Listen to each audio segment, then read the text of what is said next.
What's up everybody, SuperDorks fan here for another car review. This is of course the 2016 Ford Focus RS. Huge thanks to Will for providing me with this brand new Focus RS to review for you guys today. So about the Focus RS, well, it's currently the hottest of the hot hatches. While everything else has been having very underwhelming horsepower figures for a long time now, this is new and exciting and fresh, and man, does it look awesome, especially in black here. It's very stealthy looking and just looks super cool. You know, in the front there, it's just very aggressive. I love the way that they did the new front bumper here on the RSs, and in the back there, you got that aggressive rear diffuser and the rear spoiler, and just it looks awesome from every angle, but actually still looks pretty subdued, especially in this color. Doesn't look over the top, and I think they did a really good job on the styling. Right, for the interior of the 2016 Ford Focus RS, well, it feels really special inside. I mean, there's just blue stitching all over the place, and looks really awesome. Anyway, first things first, sitting down in these seats, very aggressive Recaros, but they feel awesome, and they're actually very comfortable still. Just because they have aggressive side bolsters doesn't mean they're like race car seats. I mean, they do hug you very well though. I mean, torso support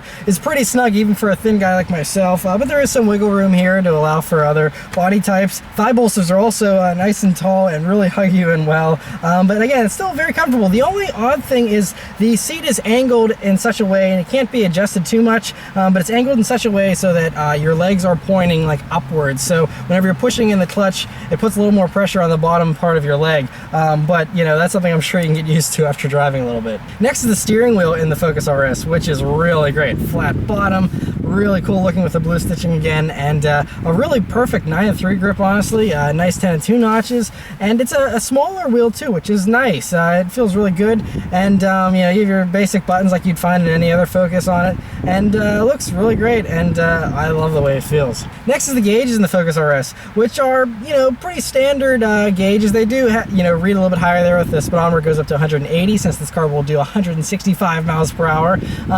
Otherwise though, you know, just the same kind of Focus gauges you would expect really, but they do look good still, and I do enjoy the little screen there in the middle is full color and gives you some information, not a whole lot. It'll display your driving mode as well as your fuel economy and stuff like that, but nothing too crazy like in the Mustangs or anything like that, but still nice to have that nonetheless. You also have these 3 auxiliary gauges up here, much like you would find in a Focus ST, you know, they're nice to have. I do wish the boost gauge was a little more prominent, or there was an option for a digital one right in front of you instead of having it all the way up here on top of the dashboard, out of sight kind of, but nice to have one nonetheless. Coming over to the center of the dashboard here, this is where it's very similar to any other Focus that is nicely equipped here. You know, it has the Sync 3 system, which is really quick and responsive here and new for 2016 on all Fords. So nice to have that. You know, you have the Sony sound system, and coming down to the climate controls and everything. Again, very basic Focus stuff, but again, that's much like, you know, any of the other stuff. The Subarus and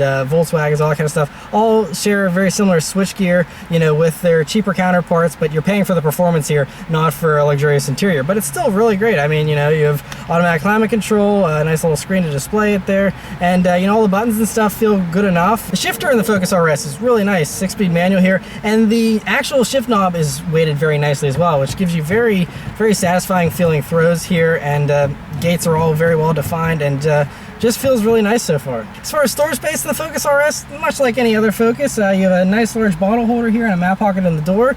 Coming over to the center here, you have a USB jack and a little cubby there. They could probably fit a smaller smartphone in there, and a nice little cubby to have nonetheless. And then you have 2 cup holders here that are good size, and then you have the center armrest, which is very nice and softly padded.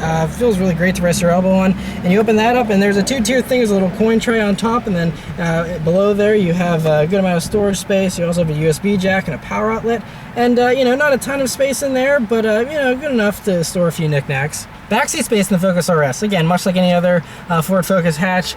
Really good though. You know, I'd say I've got about 3 inches of legroom there. I'm 5'9", that's with me sitting behind myself. And headroom is actually plentiful as well, because there's a cutaway there in the back of the roof so that you have a little more headroom than you do up here. And so it's actually really spacious, and I think you could fit, you know, 4 full-size adults in here very easily. Trunk space in the Focus RS, again, same as all the other Focus hatchbacks, and is a good amount of space there. It's not overly spacious, it's not enormous, and I wish it was a little bit deeper, but you know, it's a usable hatch. You can fold down the rear seats, and of course that gives you much more room if you need it, and overall, you know, a very usable hatch. Alright, so start up and go for a drive. Focus RS has a special RS key there that's pretty cool, but otherwise, you know, same basic Ford key. But anyway, it's a push button start, so you just leave the key in your pocket. It starts right up. Alrighty, so setting off in the 2016 Ford Focus RS. So, first thing you notice is you have very good visibility of the Focus RS. You know, the hood drops down nicely, so you don't have to look over any hood. You know, mirrors are nice and large, and B-pillars nicely positioned so you can see around it very easily, and view out of the back is great as well. Other things you notice, the shifter feels pretty good. The clutch is a little bit on the heavy side. It's actually heavier than the Shelby GT350 clutch I just used recently. Alright, so let's turn onto the straight road here first. Let's see how it does. Woo! There we go. Okay, it's properly quick.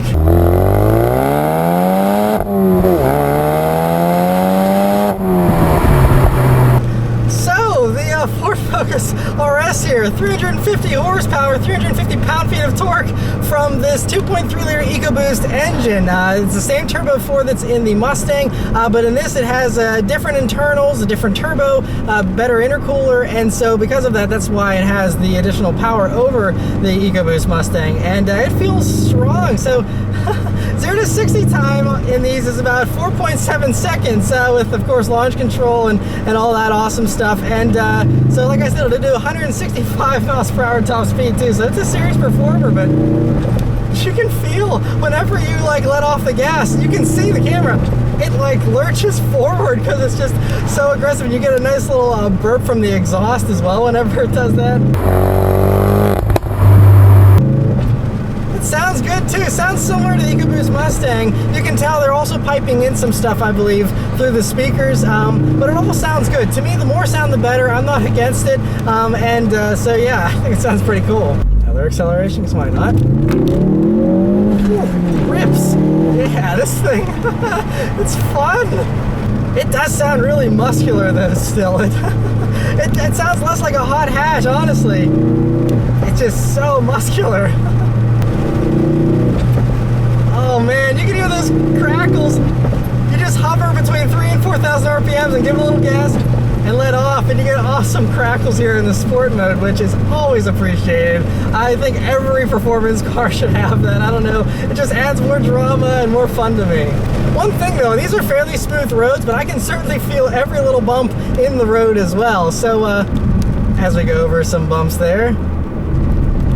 And so, yeah, it's definitely, I mean, it's an RS after all. It's not the ST or something milder. This is the more performance-oriented one. I would say that the ride feels similar to a WRX STI, something along those lines. But it's certainly comfortable enough for a daily driver, so it's not like it's beating you up or anything. All right, so let's turn onto this back road here and see how it handles. Nice turbo surge there.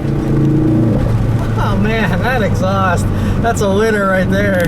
All right, coming up some tighter corners here. We do have the Brembo brakes here, and the brake, it doesn't engage right at the top, but it does have a very meaty feel to it. And steering also has a really nice weight and feel. It's really sharp and direct. And as we get to some tighter stuff here, yeah, the brakes feel great.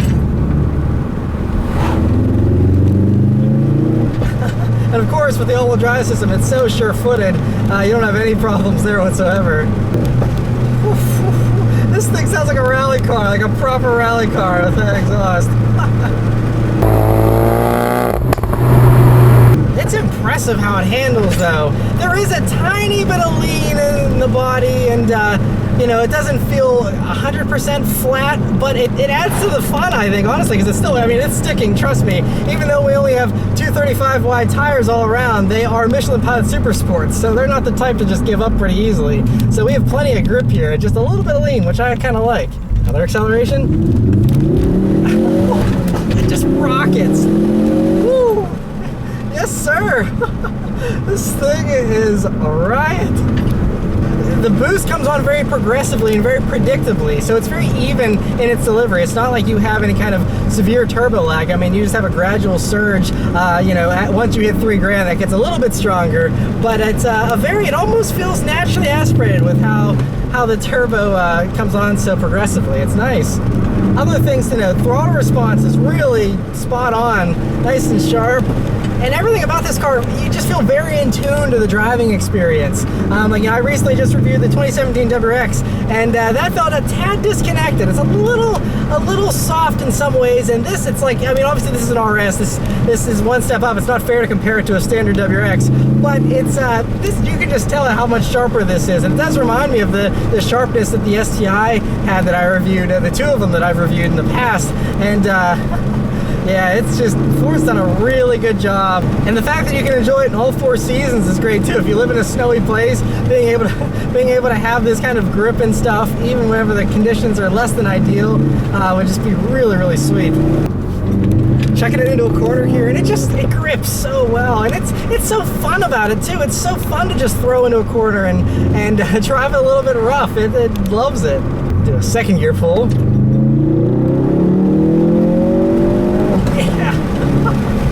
This thing is awesome. Ford has brought their A game with this one, and now it's everyone else's turn to answer, because I think this is the top dog in the hot hatch segment now. That crackle and that exhaust never gets old, but if you do get sick of it, you can put it in normal mode, and then it won't do that anymore. So if you do want to really be conservative with your exhaust sounds, you can, but I think those crackles and pops are awesome. First gear pull.